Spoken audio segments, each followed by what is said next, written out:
Mesdames, Messieurs, bonjour et merci de nous rejoindre pour ce point de l'actualité. Au sommaire de cette édition, ce devrait être un moyen de répertorier les opérateurs économiques et les contraindre à respecter leurs obligations fiscales. Il s'agit de l'IFU, identifiant fiscal unique, mais le gouvernement va bientôt passer à la vitesse supérieure en la matière. On en parle dans cette édition. Emmanuel Macron, Marine Le Pen, c'est l'affiche du second tour de l'élection présidentielle en France. Nous reviendrons dans ce journal sur les résultats du premier tour de cette élection qui s'est déroulée ce dimanche. Et puis, dans les criques du delta du Niger, la marine nigériane mène une guerre quotidienne pour détruire les raffineries illégales de pétrole qui plombent l'économie du pays.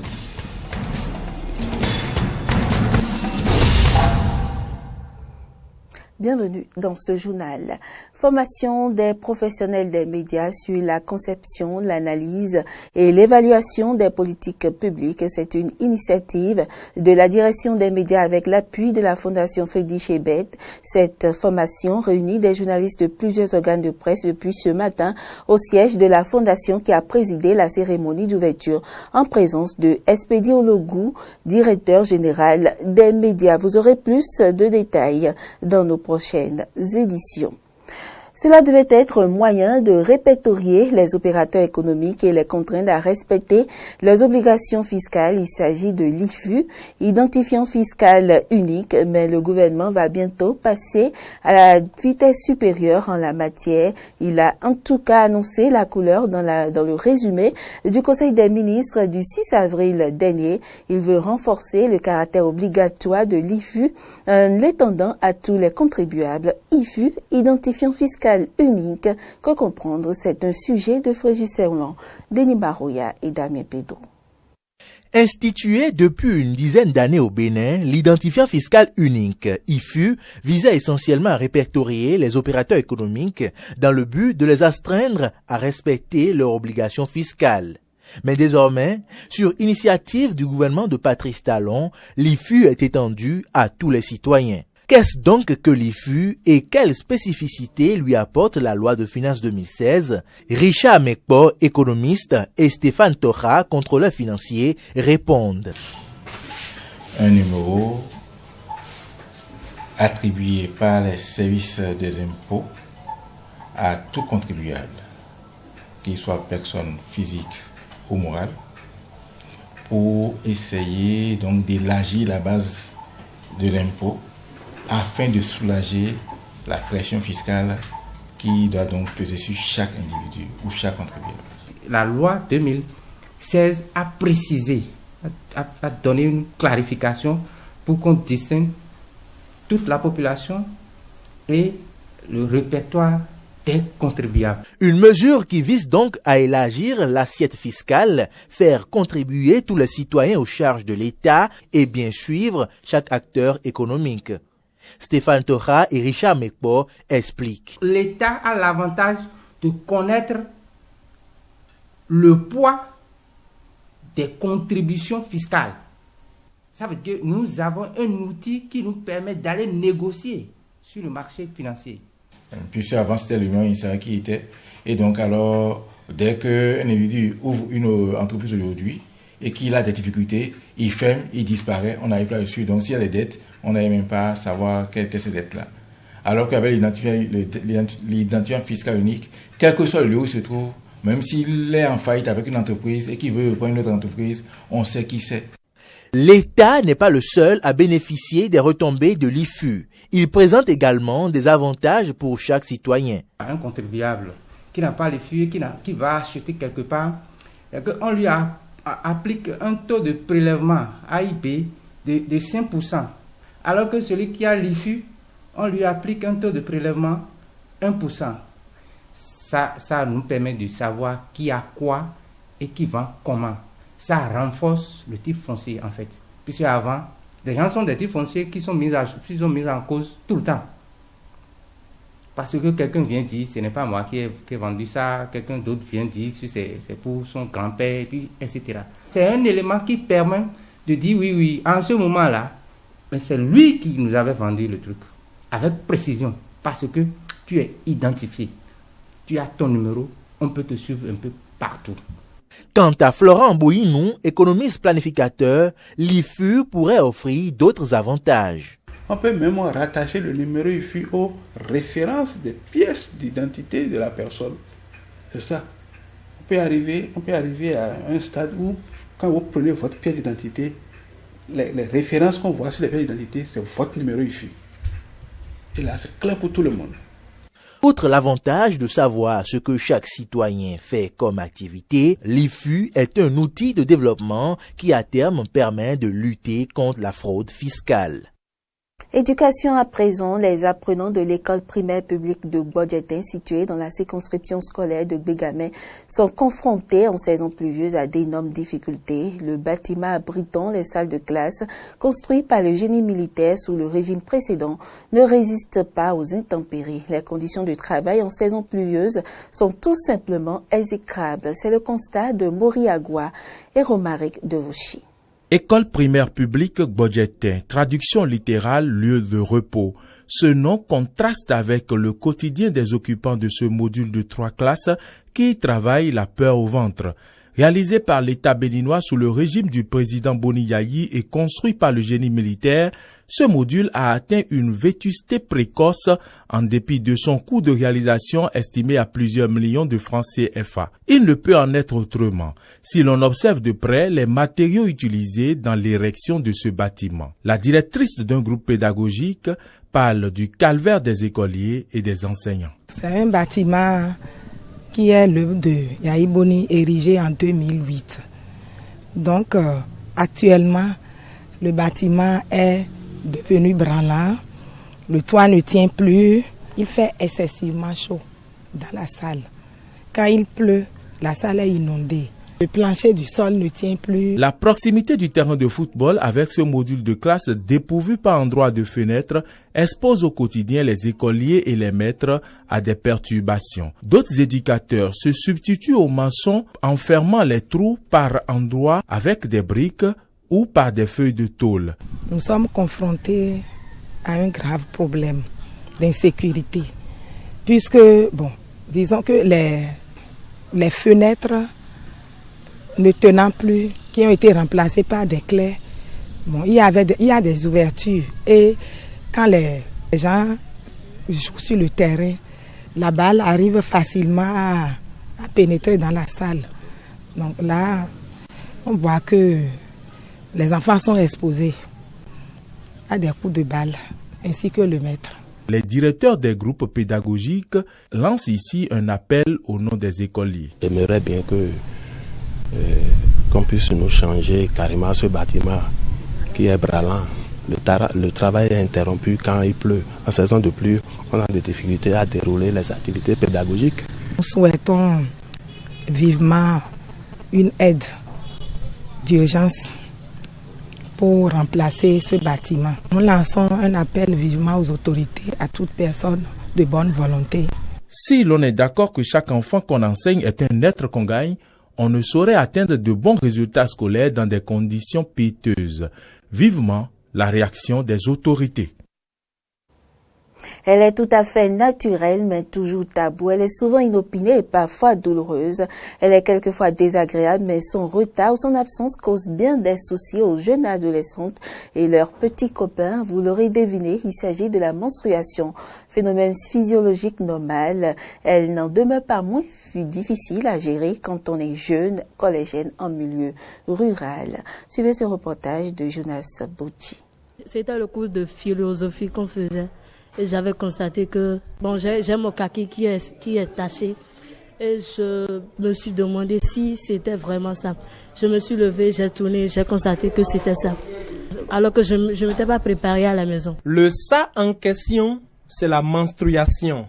Un phénomène qui atteste le bon fonctionnement physiologique du corps de la femme, mais qui crée assez de soucis aux filles en milieu scolaire. J'ai demandé à mes amis et de me prêter de pagne. J'étais partie à la maison pour me préparer. Comme Carole, de nombreuses filles sont parfois obligées de quitter les classes en plein cours pour aller faire les toilettes à la maison quand elles sont surprises par les règles. Des fois, il arrive que le sang augmente davantage et puis il arrive que je me tache des fois. Donc lorsque ça arrive comme ça, je demande à mes camarades de me passer des pagnes ou bien je prends des fichiers pour me protéger, pour sortir, pour rentrer à la maison, pour aller me changer. Sortie de la classe, quand on est surprise par les règles, cela ne se passe pas aussi facilement. Non, en fait, quand on sait que les garçons sont dans la salle, pour se lever bien, elle reste là. Quand les garçons vont sortir, elle demande de l'aide maintenant pour s'arranger. Mais on fait tout possible pour que les garçons ne se rendent pas compte. Pourquoi? Parce que quand ils voient maintenant que la fille est tachée là, ils vont commencer à dire des trucs. Ils vont dire que c'est parce que, je sais pas, ils ont des mauvaises idées quoi. Des mauvaises idées sur ce genre de choses.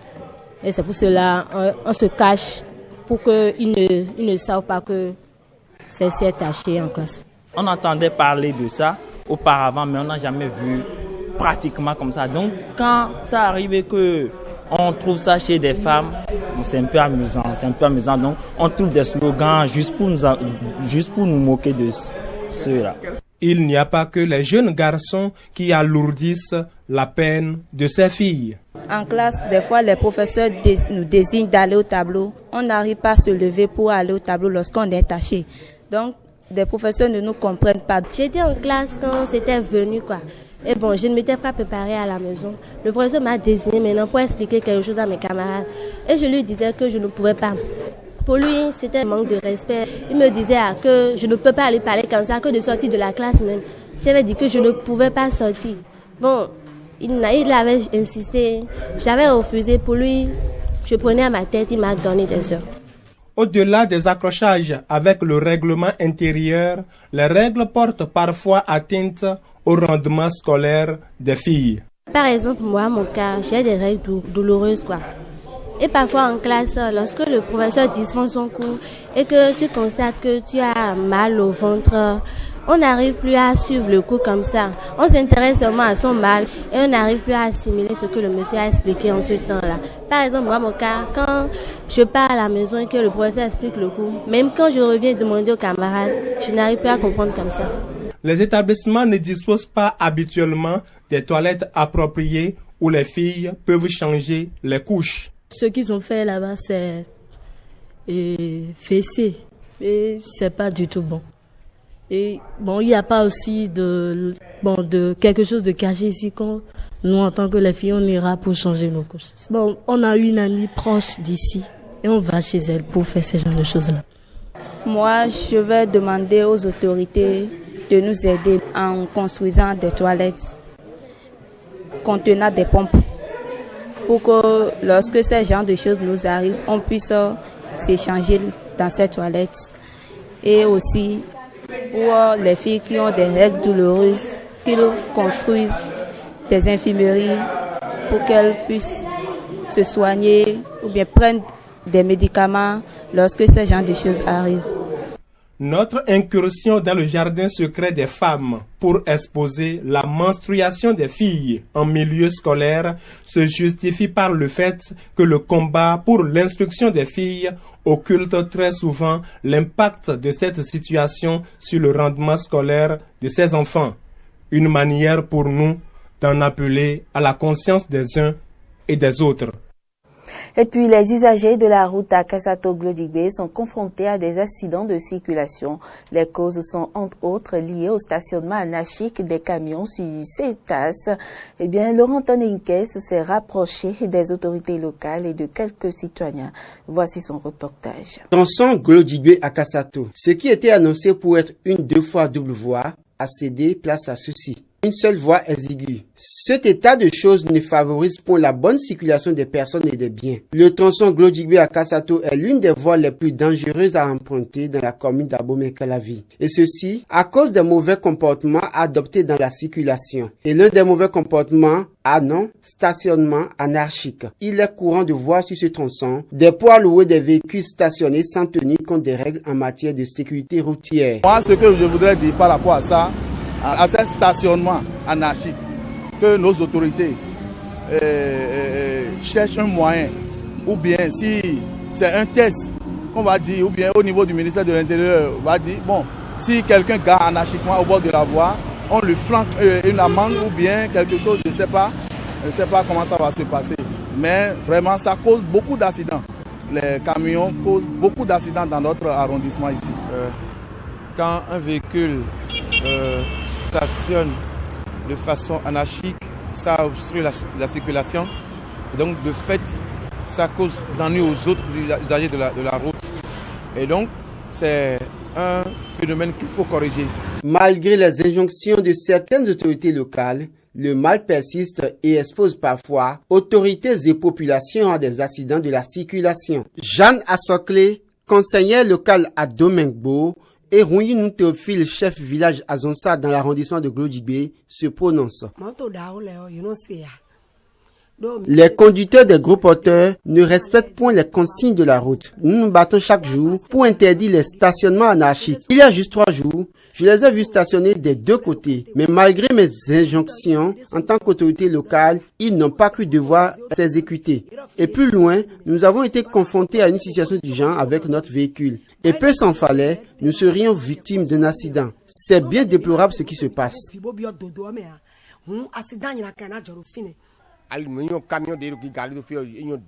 Tels que les camions sont garés sur le tronçon, ce n'est pas du tout bien. Malgré la multiplicité des parcs, ils préfèrent stationner au bord des voies. Il faudra que l'État prenne à nouveau ses responsabilités pour la protection des populations et que nous aussi, nous puissions circuler avec nos motos et nos voitures en toute quiétude.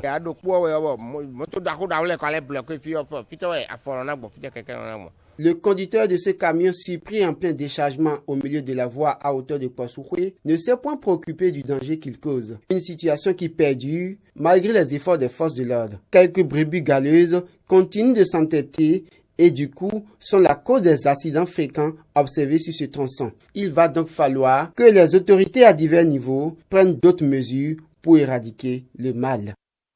Hors du Bénin, dans les criques du delta du Niger, la marine nigériane mène une guerre quotidienne pour détruire les raffineries illégales de pétrole qui plombent l'économie du pays. Reportage. Lourdement armés, ces soldats de la marine nigériane sillonnent la mangrove du delta du Niger. Ils font partie de l'opération sécurité au delta. Ils sont à la recherche de pilleurs d'or noir. Le mandat de l'opération sécurité au delta, c'est essentiellement de protéger les infrastructures pétrolières et gazières, de détecter et empêcher le militantisme, la piraterie en mer, le vol de pétrole brut et toute autre forme de criminalité qui aurait un impact négatif sur l'économie du Nigeria dans cette région. Composée de 7000 soldats, l'opération traque les contrebandiers qui siphonnent le pétrole des pipelines pour ensuite le distiller artisanalement avant de le revendre. Une activité clandestine lucrative, mais aux conséquences dramatiques sur l'environnement. Les dégâts de ces raffineries illégales sont très importants. Vous pouvez le voir, l'environnement est détruit, le commerce dans les criques n'est plus possible et la vie aquatique est éteinte. Très dépendante de son pétrole, l'économie nigériane a été durement frappée par les sabotages à répétition menés par des groupes armés sur ses installations pétrolifères. En 2016, sa production a chuté de presque 50% avant de revenir à 2,2 millions de barils par jour en 2017. Pour décourager les contrebandiers, l'armée utilise désormais un bulldozer pour détruire définitivement les raffineries. Avant, on démantelait ces raffineries manuellement et les criminels revenaient 3 jours ou 1 semaine plus tard pour les reconstruire. Étant donné que la plupart des matériaux qu'ils utilisent ici sont résistants à la chaleur, nous utilisons un bulldozer pour écraser les matériaux et cela leur revient très cher de réactiver ces raffineries. Plus grande réserve d'hydrocarbures du continent africain, le Nigeria est gangréné par la corruption à tous les niveaux. Bien que le président Muhammadu Buhari a fait de la lutte contre la corruption l'une des priorités de son mandat, l'armée a déjà été accusée à plusieurs reprises de profiter illégalement de l'argent du pétrole. Emmanuel Macron et Marine Le Pen s'affronteront au second tour de l'élection présidentielle pour lequel le candidat d'En Marche fait désormais figure de favori après avoir engrangé une cascade de soutien dont celui du candidat de la droite. François Fillon fait le point des résultats du premier tour.